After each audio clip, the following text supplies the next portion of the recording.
Hai pemirsa Inframe, apakah Anda pecinta batik atau suka membatik? Nah, kini ada teknik baru dalam membatik, yaitu dengan teknik jumputan atau yang lebih dikenal dengan istilah shibori. Inovasi tersebut bisa Anda terapkan untuk berwirausaha atau hanya sekedar mengisi waktu luang di masa pandemi.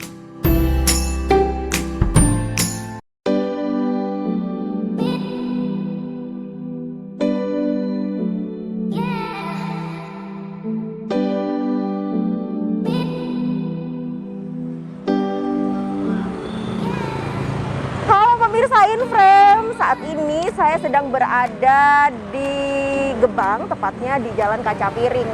Nah, dalam episode Inframe kali ini saya akan mengajak Anda untuk melihat bagaimana proses produksi pembuatan kain shibori. Mungkin sebagian dari pemirsa ada yang masih belum paham apa itu kain shibori. Daripada Anda semua penasaran, bagaimana sih proses produksinya, langsung aja kita datangi tempatnya.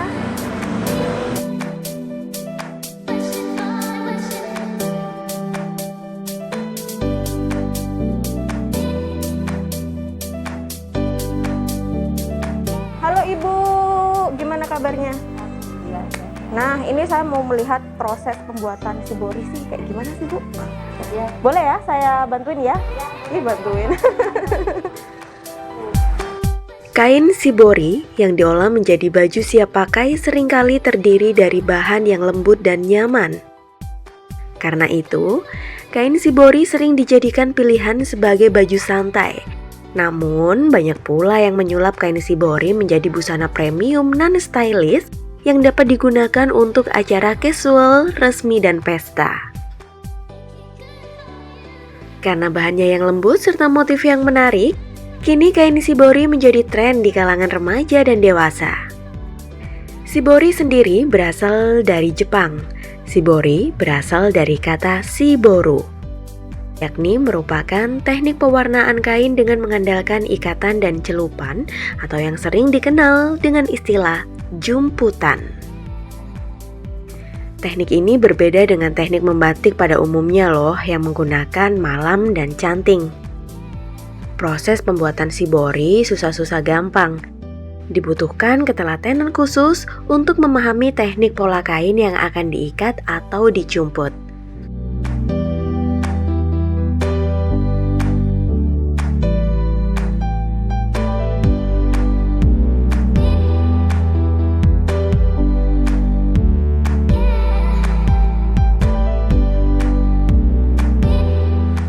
Jadi pemirsa, proses tahap kedua sudah selesai hingga membentuk seperti ini. Dan kemudian kita akan melakukan proses selanjutnya adalah pewarnaan ya Bu. Oke.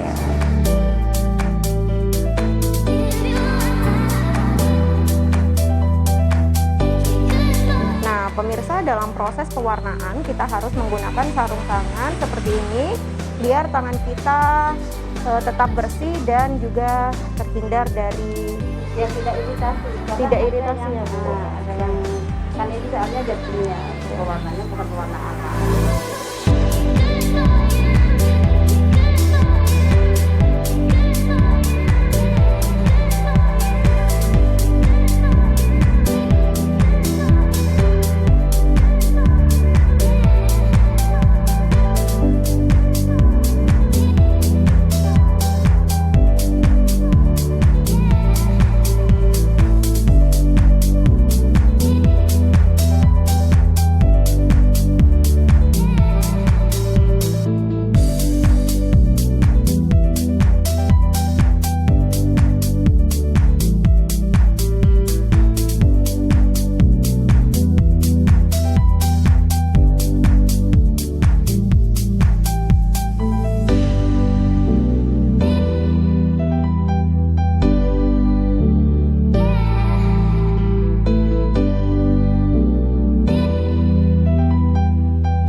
Ya pemirsa, ini adalah penampakan kain putih yang telah dilipat-lipat tadi.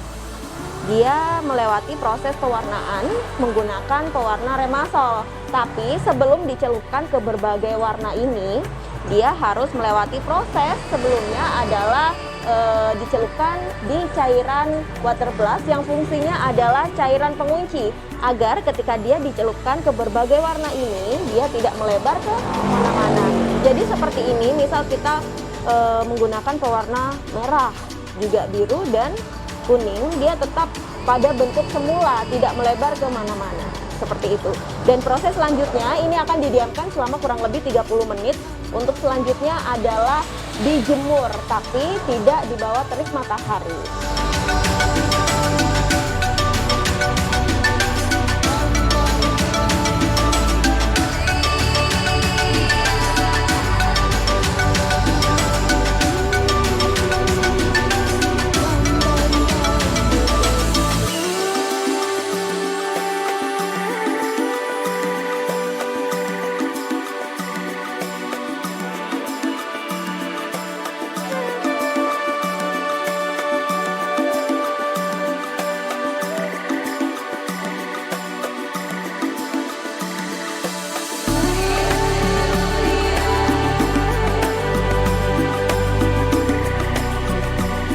Nah, pemirsa, ada dua opsi setelah kain tadi melewati proses pewarnaan. Dia bisa dijemur namun tidak di bawah terik matahari atau dianginkan. Atau yang kedua adalah digerai seperti ini. Nah, ini nanti digerai membutuhkan waktu kurang lebih 2 hari agar warna yang sudah ditorehkan ke dalam kain tadi bisa meresap dan juga bisa bertahan lama. Untuk proses selanjutnya adalah pembilasan. Cukup dibilas saja, tidak menggunakan sabun atau deterjen yang lain. Nah, untuk perawatannya ketika Anda menggunakan kain shibori ini, untuk perawatannya sangat mudah, tetap dicuci seperti biasa, namun tidak menggunakan deterjen yang sifatnya keras atau bisa melunturkan atau memudarkan warna. Juga untuk penjemurannya tidak boleh dijemur di bawah terik sinar matahari langsung.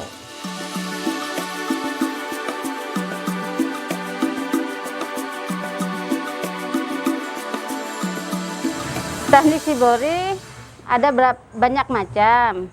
Dengan bahasa Indonesia saja ya, teknik lipat, ada yang teknik untuk dijerujur, teknik ikat, dan aja teknik yang ada di paralon itu. Nah, barusan tadi saya bikin dengan teknik lipat dengan kombinasi teknik dasar segitiga sama kaki. Sedangkan awalnya kita lipat panjang kain, ditemukan menjadi 2 bagian, kita lipat-lipat membentuk kipas. Baru kita lipat segitiga sama kaki berhadapan, kita lipat berlawanan terus, baru setelah itu kita ikat dengan karet. Setelah kita ikat dengan karet, kita melakukan pewarnaan. Warna-warna yang akan kita ujung-ujung yang akan kita warna itu kita berikan penguncian warna, yaitu water glass. Jadi ujung-ujung yang mau diwarna di water glass dulu, setelah itu kita warna sesuai dengan keinginan warna yang kita mau. Setelah kita warna, kita diamkan dulu selama kurang lebih 30 menit. Jadi mamel-mamel gitu baru bisa kita buka. Setelah kita buka, kita bentangkan atau taruh di bawah agar tidak warna lainnya bersentuhan. Baru setelah itu kita tunggu sampai 2 hari. Setelah kering, kita bisa melakukan fiksasi, yaitu dengan pembilasan sampai pewarna itu sudah tidak luntur. Baru kita jemur lagi tanpa kena sinar matahari. Setelah kita jemur, kita setrika, proses penjualan sudah bisa dilakukan. Bisa sampai 3 hari, itu setelah selesai, benar-benar selesai selama 3 hari. Siap dijual. Apakah dari warna tadi yang ditorehkan di kain tersebut juga pengaruh kepada motif yang diinginkan oleh pembeli atau pengrajin? Nah, warna itu kita pandai-pandainya kita untuk mengkombinasi warna itu. Jadi ya kita harus bisa melihat warna ini cocok dengan warna yang lain, biar tidak gelap-gelap semua, jadi kan bisa menarik pembeli.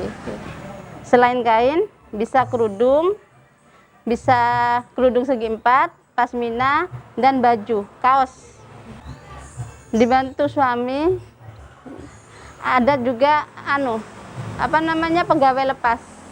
Jadi kalau kebetulan pesanan full, kita bisa menggunakan pegawai lepas.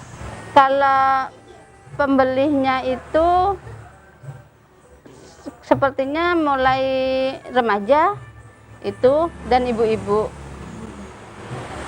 Pembeli itu apakah sekitar Jember atau juga luar Jember, Bu? Jember, Jawa Timur, dan ada yang keluar dari Provinsi Jawa Timur. Setiap penjualannya itu bagaimana? Seperti apa? Penjualannya itu bisa melalui online, offline, dan by order. Harga kalau untuk kain itu 150 untuk yang warna sintetis. Kalau warna alam 200-an ke atas. Kalau kerudung, jilbab mulai 50.000. Sementara kalau selama pandemi ini produksi untuk kainnya yang sudah jarang. Yang banyak kerudungnya. Saya tidak mau berdiam diri karena masa pandemi ini. Saya akan mencari ide-ide baru, berinovasi, dan tetap bersibori ria. Saya tidak mau pandemi ini menjadi alasan saya untuk berhenti berkreativitas.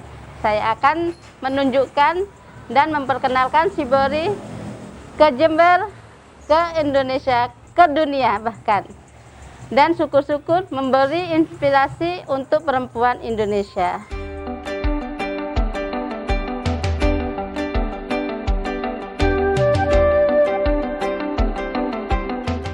Karena motifnya yang unik dan juga bahan kainnya yang lembut, kini kain Shibori mulai diminati oleh masyarakat dari berbagai kalangan.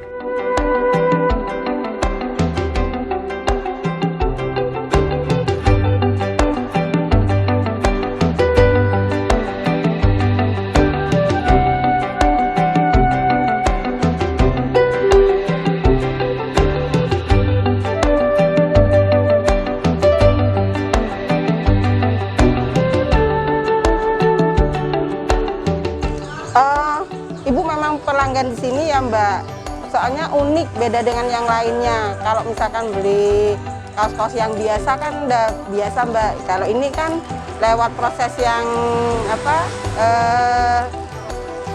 agak ribet ya. Kemudian walaupun harganya ya terjangkau sih harganya, pede aja kalau pakai karena menggunakan produk lokal Jember gitu Mbak.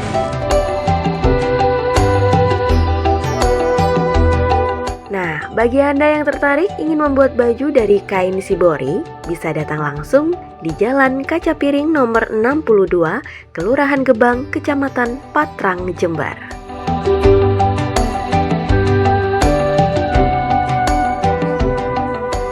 Nah, pemirsa, ini adalah display kain Shibori yang sudah jadi dan siap untuk dipasarkan.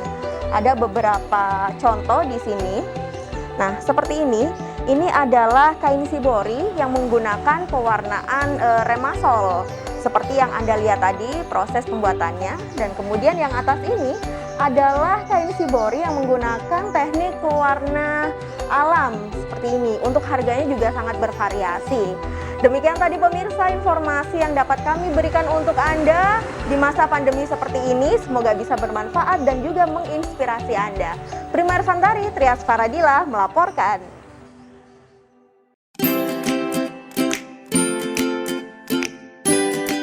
Nah, pemirsa Inframe, itu tadi informasi seputar kain Shibori yang saat ini sedang naik daun atau banyak diminati oleh masyarakat. Selanjutnya kami akan hadirkan informasi makanan atau kuliner yang juga tak kalah naik daunnya daripada informasi yang pertama tadi.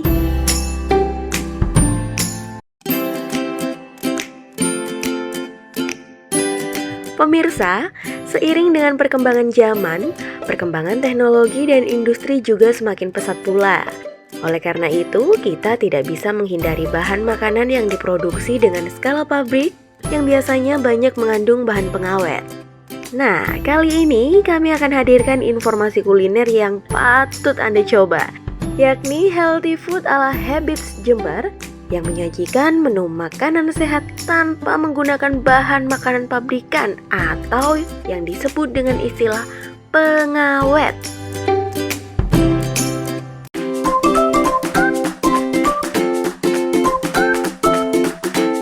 Seperti kaldu pun diproduksi secara manual di dapur.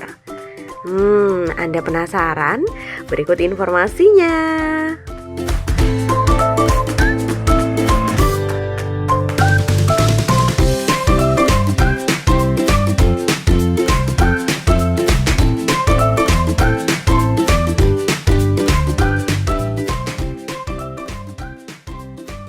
Halo pemirsa, nah berbeda pada kesempatan biasanya, kali ini saya akan memberikan informasi kuliner terupdate nan sehat.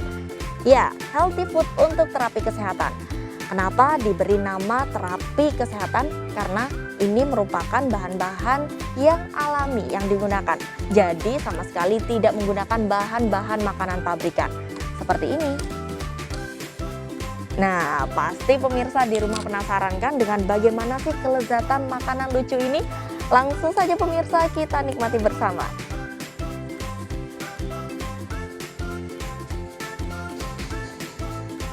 Nah, jangan lupa ya, dilepas dulu maskernya karena kita akan memasuki segmen makan-makan. Wah.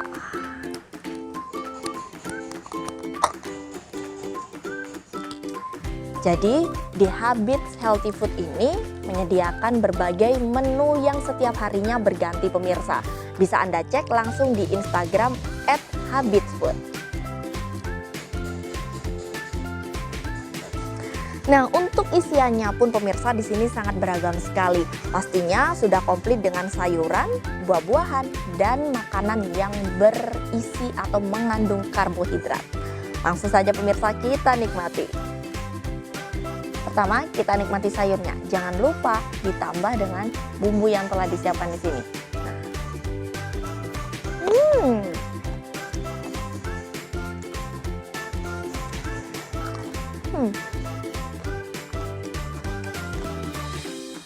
Jadi pemirsa, meskipun di sini tidak menggunakan bahan-bahan makanan pabrikan, namun rasanya tidak kalah lezat seperti masakan pada umumnya.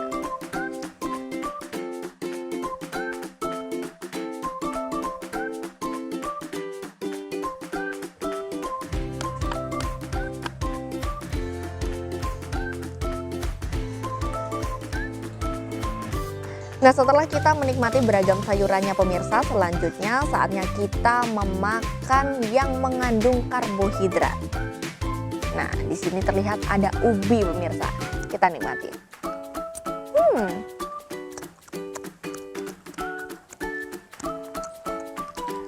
Jadi pemirsa, menu makanan di Habits Food ini sangat cocok sekali untuk Anda yang ingin terapi kesehatan. Nah, selain itu juga sangat cocok untuk Anda yang melakukan program diet.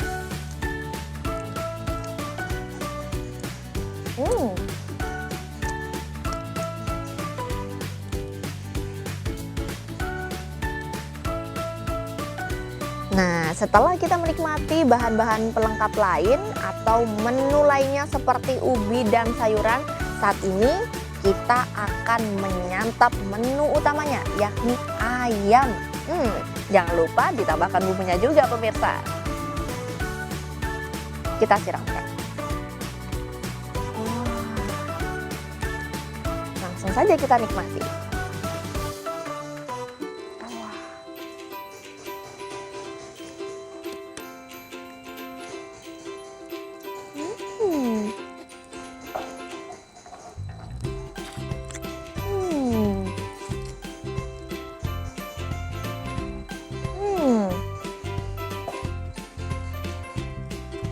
Sebentar pemirsa, saya masih kurang.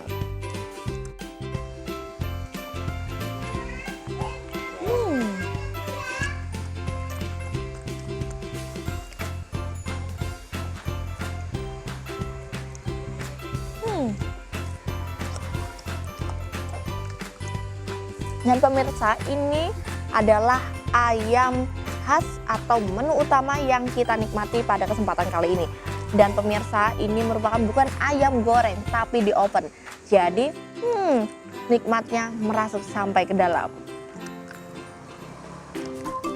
Wah.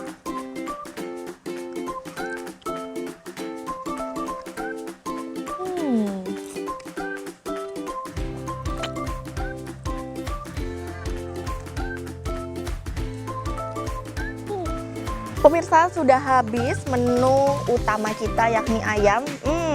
Tinggal tulangnya pemirsa. Mari kita tutup. Sebentar ya, saya ingin menikmati sayurannya dulu.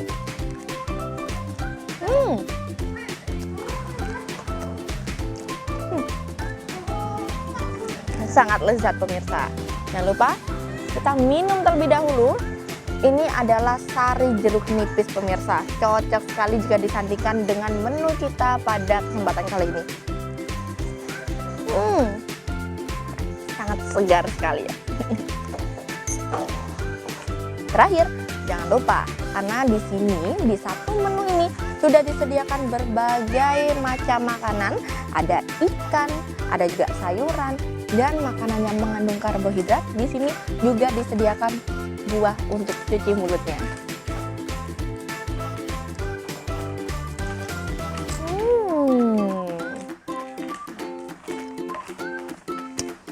Wah pemirsa, seperti yang Anda lihat tadi, meskipun ini menu healthy food dan tanpa menggunakan bahan-bahan makanan seperti pengawet dan pabrikan, ini tidak mengurangi selera saya untuk menikmati menu lezat dan cantik ini.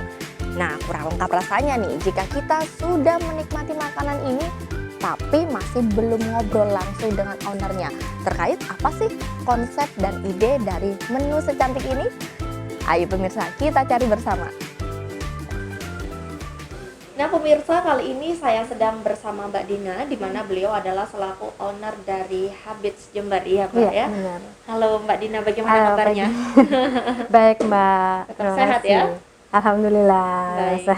Ini tadi saya sempat mengajak pemirsa yang ada di rumah ini menikmati menu dari Habits Jember ini.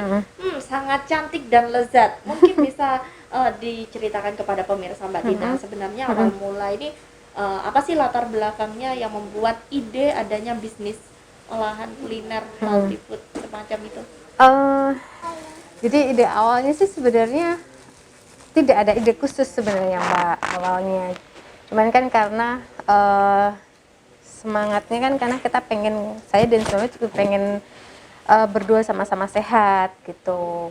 Nah dulu sih karena saya pernah sakit. Sakit apa itu Mbak Dina? Saya pernah sakit tumor gitu. Kemudian saya juga punya keturunannya itu juga agak lama kita nunggu. Jadi kita memang sudah menjalankan makan seperti ini sudah lama sebenarnya.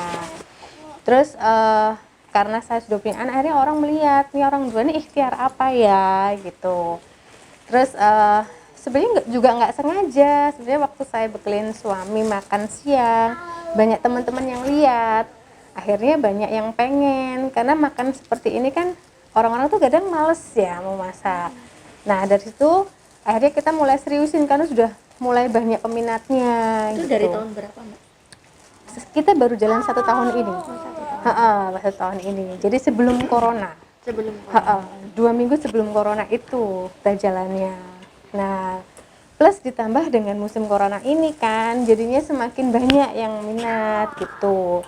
Nah dari situ kita mulai menggali lagi nih apa aja makanannya, belajar lagi seperti itu. Akhirnya ya alhamdulillah sampai sekarang tetap jalan karena kalau saya jualannya hal-hal yang sehat, berarti saya ikut makan juga gitu.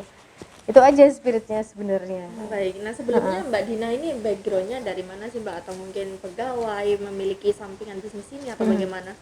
Kalau backgroundnya saya dulu memang pekerja. Saya dulu pernah kerja, kerjanya memang pindah-pindah kota ya. Itu di bidang apa Mbak? Macam-macam sih, saya pasti di pabrik, di manufacturing gitu. Di bagian produksi atau bagian gizinya mungkin? Enggak, saya di human resource sebenarnya. Sangat jauh berarti ya Mbak? Benar. Itu sih sebenarnya saya juga belajar ya Mbak. Jadi belajar pernah ikut healthy cooking class di Surabaya seperti itu, terus join komunitas, baca buku. Kita seharusnya makan yang oke nih seperti apa, bukan hanya sehat tapi yang benar nih makan seperti apa. Berarti gitu. dasarnya dari kegemaran membaca yang diaplikasikan di kehidupan sehari-hari Betul, ya Mbak ya. benar. Nah ini Mbak, kita masuk ke menu habit sendiri ya. Di musim pandemi ini baru muncul. Nah ini biasanya satu harinya ini mengeluarkan berapa porsi Mbak? Satu hari kita sampai 25 sampai 35 porsi aja. 25 sampai 35. Iya, betul. Dan Karena itu dibuat masih harus mencari konsumen apa sudah ada yang memesan sebelumnya Mbak? Setiap minggu itu kita share menu biasanya. Setiap minggu kita share menu langsung saya list orderannya berapa orang gitu. Gitu sih setiap minggunya. Nah, gitu. kalau di menu-menu habit sendiri nih Mbak, sebenarnya apa sih kesusahan atau yang membedakan dengan makanan pada umumnya? Yang membedakan pasti bahan baku gitu. Karena kan ya kita nggak bisa menghindari 100% bahan kita tuh lepas dari pabrikan itu memang nggak bisa. Jadi ya kita harus mikir nih substitusi bahan yang aman untuk kita makan tuh apa gitu. Jadi misal kita nggak pakai kaldu yang perasa penguat rasa nih, kita harus pakai benar-benar kaldu yang dari diproduksi betul sendiri ya, Mbak, iya betul. Kalau misalnya jadi menu-menu yang saya buat itu sudah saya adopsi ke menu ala kita gitu. Jadi memang mungkin rasanya kurang kuat sekali ya, mungkin karena kita nggak pakai yang penguat-penguat seperti itu gitu. Jadi misalnya saya bikin chicken katsu gitu ya, ya chicken ala katsu, artinya chicken katsu tapi versi kita gitu. Jadi kita tetap bisa makan chicken katsu tapi dengan aman gitu. Pastinya dengan kadar kesehatan yang lebih tinggi dibandingkan pada umumnya ya Mbak ya. Betul. Nah ini Mbak, untuk harga biasanya dipatok dari harga berapa sampai berapa? Kalau harga itu saya patok 25 sampai 30 ribu. Oh, tergantung Betul. dengan jenis menunya ya Betul. Mbak ya. Oke, nah Gitu. ini untuk konsumen sendiri sejauh ini Mbak melihat dari kalangan mana saja Mbak? Biasanya mayoritas perempuan-perempuan ya, pekerja, karyawan-karyawan bank seperti itu, terus lalu orang-orang atau anak yang punya orang tua yang berkebutuhan khusus, misalnya sakit diabetes atau ada kolesterol seperti itu. Nah itu juga treatmentnya beda lagi Mbak, dibedakan dengan orang-orang yang diet ya gitu. Jadi akhirnya orang-orang tuh menganggap makanan yang saya produksi itu bagus atau oke untuk diet mereka. Tapi sebenarnya itu juga bagus juga ya Mbak ya untuk diet ya? Mendukung sih, mendukung gitu, ya? mendukung. Tapi kan diet itu kan macam-macam Mbak. Tinggal kita tuh mau ikut yang aliran mana gitu. Karena ada yang aliran diet itu mau banyak sekali. Mungkin kalau seperti ini hampir sama dengan diet mayo ya Mbak ya? Nah kalau mayo itu kan nggak pakai gula garam gitu. Tapi kalau saya sih pengennya kita tetap jaga makan itu tapi tetap menikmatin dan enak gitu. Saya lihat juga tadi juga ditambah dengan packaging yang sangat cantik ya Mbak ya. Itu bagaimana idenya? Apa mungkin tercetus langsung? Jadi gini, basic sih saya memang suka sesuatu yang cantik. Ya, saya suka sekali untuk yang hal yang cantik-cantik. Jadi saya tuh pengen orang itu makan oke, makan sehat, makan yang benar, itu tapi menyenangkan. Karena ya nyun sewu, orang makan sehat itu pasti image-nya nggak enak pertama, plain ya, nggak ada rasanya. Udah rasanya plain, kalau penampilannya nggak cantik kan jadi nggak semangat Mbak makannya, gitu kan. Makanya saya sampai sedetail itu menata di plate-nya itu, biar orang tuh terima, wah seneng nih, jadi ada nafsu makan gitu, meskipun itu yang kita makan ya tanpa nasi, seperti itu tetap enak rasanya gitu. Jadi mau diet pun nggak tersiksa. Baik, gitu. untuk habit Jember sendiri nih Mbak, apakah menunya setiap hari ganti atau bagaimana? Iya, setiap hari memang ganti setiap minggunya gitu. Tapi tidak menutup kemungkinan saya meripit menu yang sudah pernah gitu. Saya lihat customer saya kalau misalnya baru-baru, ya saya repeat menu yang sudah pernah saya buat. Tapi kalau customer yang lama pasti saya kasih menu baru karena bosen juga kan gitu, kasihan juga ya, pasti Saya modifikasi, dan menu itu tidak bisa 100% sama dengan menu yang sebelumnya. Pasti ada penambahan sesuai bahan baku. Nah, kalau Gitu. operasionalnya sendiri nih Mbak, apakah setiap hari atau mungkin ada hari khusus untuk ini? Kita sih Senin sampai Jumat cateringnya. Iya, kalau weekend kita libur. Oh, weekend libur. Jadi Untuk Mbak sendiri juga libur ya, Iya. makanya libur kalau Sabtu Minggu. iya, sebenarnya kita memberikan peluang, maksudnya memberikan waktu untuk mereka menikmati apa sih mereka pengen makan apa, istilahnya cheating day lah ya. Tapi juga berkesadaran gitu, makanya kita mau cheating itu misalnya pengen makan bakso ya, oke lah, nggak apa-apa makan bakso. Pesta 1 minggu sekali Nah, boleh ya, iya Mbak ya? boleh, tapi nggak berlebihan, nggak berlebihan. Nanti hari Senin kita mulai lagi gitu. Baik. Gitu, jadi kita tuh nggak capek, mau diet tuh nggak ada bosen. Kalau bosen tuh kan akhirnya ujung-ujungnya malah kalap ya, istilahnya makannya tuh jadi nggak Jadi tidak karuan terkontrol makannya, iya lagi. craving akhirnya kita jadi makannya Baik. gitu. Nah, ini Mbak, dalam satu hari biasanya kan Mbak Dina sendiri mungkin sudah berproduksi berapa banyak, tapi ada yang tidak order. Ini bagaimana? eh maksud ini saya buatnya berdasarkan Oh, berdasarkan order. order Iya, ya? pasti saya akan lebihkan 3 sampai 4 porsi. Biasanya ada yang mungkin lupa WA, lupa konfirmasi gitu. Saya lebihkan. Kalau ada lebih saya tawarkan. Itu pasti banyak yang mau gitu. Berarti untuk pemesanannya juga per hari pun juga nggak apa-apa. Mungkin ada paketan per bulannya, Mbak? Enggak, belum. Saya belum. lebih prefer per minggu. Jadi lebih fleksibel gitu. Mereka mau harian pun juga nggak apa-apa saya. Jadi nggak saklek ya. Jadi mereka juga ya namanya orang makan beli itu kan pasti juga budgetnya lebih gitu kan gitu. Nah, sejauh ini Mbak, mungkin strategi marketing yang Mbak gunakan dalam berjualan healthy food ini melalui apa saja? So far sih sebenarnya awalnya nih Mak ya, saya tidak promote besar-besaran memang karena saya tahu yang saya jual ini segmented gitu dan tidak semua orang tuh bisa konsumsi ini gitu. Jadi awalnya saya tidak membuat Instagram khusus Mbak. Sekian bulan di awal tuh saya nggak membuat Instagram khusus karena saya pengen menggiring orang itu ke Instagram pribadi saya. Jadi mereka tahu alasan kenapa saya membuat catering ini, spirit apa gitu dan Tahu latar belakang betul. ya, Mbak, ya? Jadi saya membuat menu ini nggak ujuk-ujuk saya pengen bisnis ini gitu, enggak. Tapi saya memang sudah menjalani dan sudah merasakan hasilnya sekian tahun yang lalu gitu. Itu.